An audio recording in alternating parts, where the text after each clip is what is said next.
Sabi po ni Robin Hood Padilla, you are weak. Ha?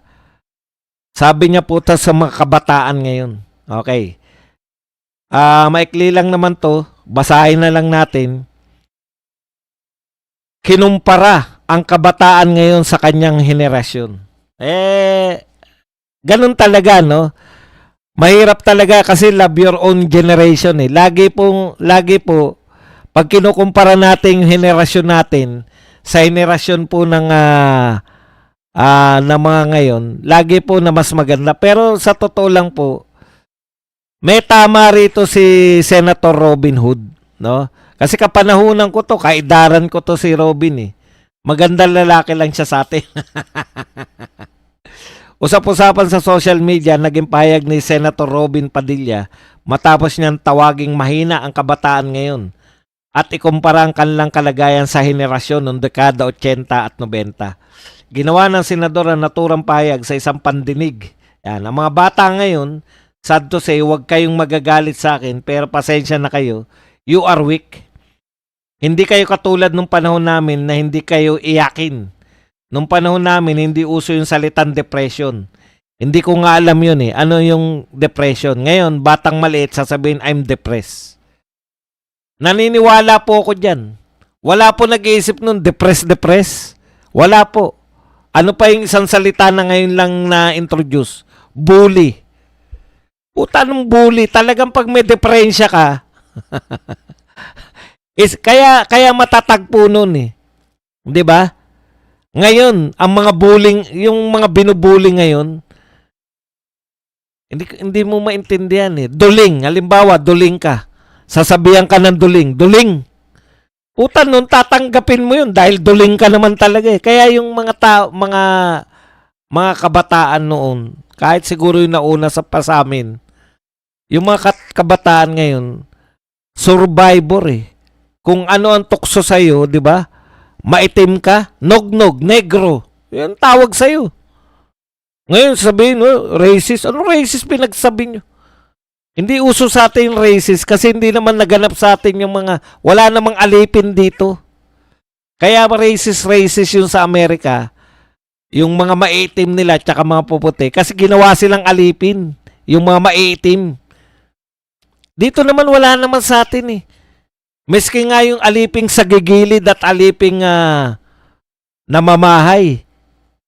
Hindi naman talaga siya yung alipin na katulad ng mga binibenta ka na ano. Hindi po. Anyways, yan. Yung bully, dagdagan natin to. Yung bully tsaka yung mga yan, yung mga maaring sabihin nyo sa amin sabihin na parang unfair naman yan, totoo namang may nambubuli. Totoo po. Ibig ba sabihin noon na hindi natin alam yung meaning ng bully, wala nang bubuli? Pag duling ka, ibubuli ka na, di ba? Pag may bukol ka, bukol ang tawag sa'yo. O, babatok-batukan ka. O, pag may mga hindi ka pangkaraniwan, maliit ka, batukan ka, di ba? Ganun. Nakakasurvive yung mga kabataan kasi alam nila yung diferensya ng itsura nila eh. Ngayon, nakita nyo kung paano umasta si Tabi? Nung panahon kaya noon, putyan hindi tatakbong politika yan kasi alam niya na pagtatawanan lang siya eh. Si Redon, nakita nyo ba? Yung ganyan bang itsura sa tingin nyo nun?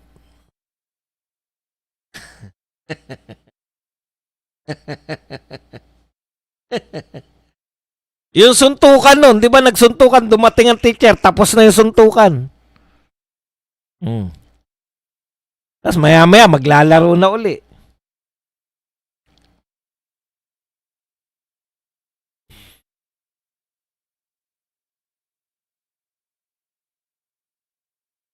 May tama naman si Robin Padilla rito, kaya lang siyempre, masasaktan kayo. Masasaktan yung mga mahilig sa mag-alaga ng mga ano. Ang lalambot.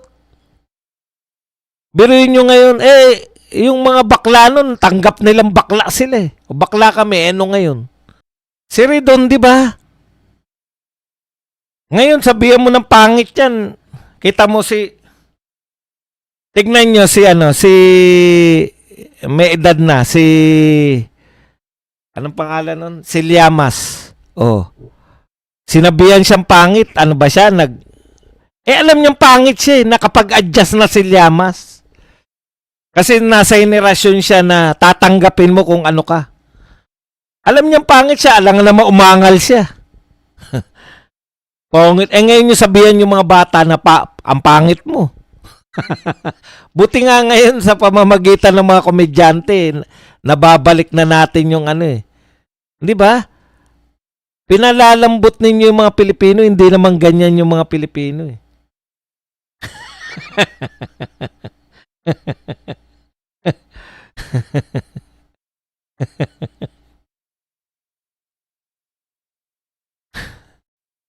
Tuloy nga natin. We do understand the concern. However, we do think that the need for ban is not there given that children have the right. Yan. Hindi kayo katulad nung panahon namin na hindi kami iyakin. Natuto kami sa kalsada. Natuto kaming huwag umupo at umiyak. Ayan ang mga sinasabi ni Senator Robin Hood Padilla. Ako, sa totoo lang, meron akong hindi matanggap na mga madali lang lutasin nung araw nung panahon natin, di ba? Lalo na nung natira ako sa BGC. Hindi naman po sa pag-ano, no? Alam nyo, pinalalaki natin yung mga bata natin. Kasi may mga termino na wala naman yan nun. Yung ADHD. Di ba malikot lang nun? Ngayon, ADHD kasi yan eh. Kaya ganyan. Tatakbo ka ng tatakbo tapos sisigaw na sisigaw. Batukan mo yan o paluin mo yung bata na yan. Nanggigigil na ako kasi yung mga anak ko pinalo ko yun. Hindi yung palo na senturo nun. Palad lang. Tignan nyo po. Ang dami kong nakikita sa BGC, nagwawala. Kunwari nasa loob ng restaurant tapos magwawala yung bata. Alam nyo kung anong gagawin ng magulang? Dahil sobrang ingay na. Lalabas. Ilalabas lang bata. Inaamo. Nung panahon natin, may magwawalang batang ganun. Palo. Tatay. Kahit gusto pang umiyak, tatahimik na dahil ang sakit ng palo eh. Pucha ngayon, mga bata ang liliit to. Nanay to. Wala man lang nakakapag-isip sa kanila na paluin yung mga...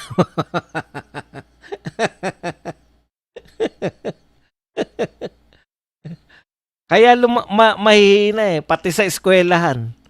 Di ba? Sugod kagad yung magulang. Bakit sinigawan niyang anak ko? Puta, kala mo mga mayayaman, uy. May kilala akong principal, tinawag yung ano eh. Yung kilala kong principal, yung principal's office, tsaka yung, ano yung pinupuntahan ng mga sotil? Yung guidance, naroon sila sa isang building. Naririnig ng principal na umaangal, alin nga kayo mag-ina rito? Sabi ng principal, ikaw ba nanay ka, hindi ka napagalitan nung araw? Napagalitan din po. Sumugod ba yung nanay mo? Hindi po. Nagsabi ka ba sa nanay mo man lang? Hindi po. Bakit? Papaluin ako eh. Kita mo? Papaluin ka, di ba? Dahil napagalitan ka ng teacher, ikaw ang ipapatawag. Ngayon baliktad eh. Napagalitan ng teacher yung anak, sumusugod yung nanay. Anuhin nyo lang po yung mga magulang na sumusugod. Tanungin nyo lang, hindi ba kayo napagalitan nung araw ng teacher nyo? Nagpauso kasi niya yung isumbong mo kay tulpo. Yung mga tulpo-tulpo. Lahat na lang isusumbong eh. Putya, pwede mong pagalitan. Bawal ka lang manakit, pero hindi pwedeng hindi ka magalit. Pwede mo bang hindi pagalitan? Yung anak mo ba hindi mo pinagalitan sa bahay kahit kailan? Kaya yung mga ang daming batang sotel ngayon eh. Pagalitan mo, iyak na ka. Ang pangit. Hindi kasi natin, yan ang problema, hindi natin siya kultura.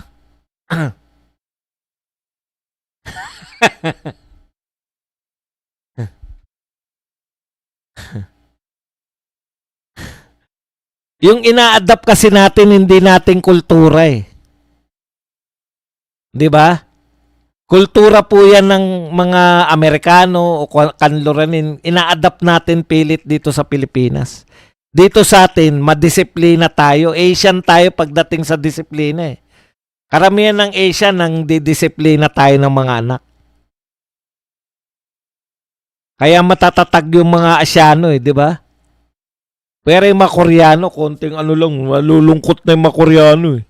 Tatalo na sa building.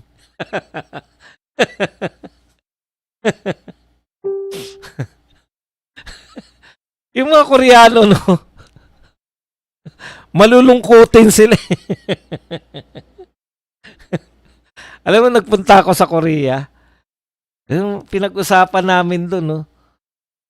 Yung isa sa top 10 na sanhi ng ano, ng kasi parang seminar yun eh. Seminar parang isang linggong ano pag-aaralan namin yung mga ano ng Koreano, ano yung mga dahilan ng marami top 10 ng dahilan ng kanilang pagka-deadball. Pagpapatiwakal. Malulungkot sila eh. Okay. Ngayon, balik tayo. Kaya sa atin, matatatag tayo nun. Putya, ako nga, ang daming tawag sa akin eh. Kabayo, gilagid, luga. Alam mo bakit ako tinawag na luga? Nakitaan ka ng totoli, di ba? Minsan ka na nakitaan ng totoli. Kaya linis ako ng linis na eh. Putya, tawag na sa akin ng kaklase ko, totoli. Totoli. May isa nagtawag sa akin. Siguro hindi niya ano na nga tawag dito? Totoli o luga? Luga na lang. Luga na tawag sa akin. Kahit hindi ka nagkaluga dahil lang sa totoli. Minsan ka mahulog sa mangga habang buhay na ano ka, komang. Kaya may mga pangalan komang kahit hindi naman komang. Kasi nahulog siya minsan eh. Sa pag-akyat sa puno ng bayabas, aratilis o mangga. Yan lang naman inaakyatan natin na nahuhulog tayo.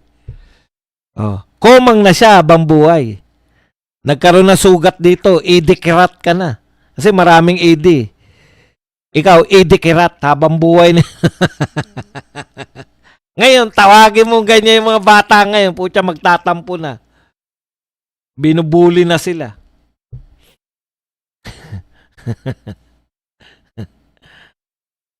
Correct, nagiging matatag tayo dahil sa pang-asar. Maaga nating natanggap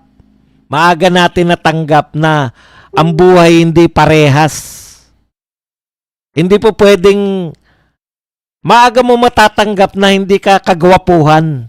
Si Llamas, tignan nyo, maaga niya natanggap yung pictura niya. Si Redon, hanggang ngayon may struggle pa rin kasi feeling pogi ang po.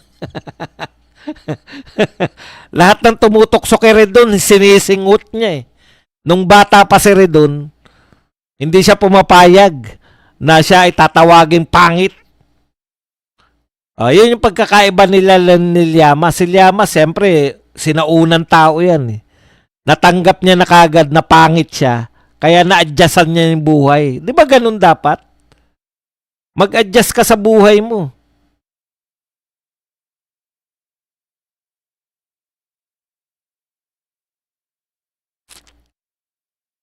Tama naman si Robin dun eh. Okay.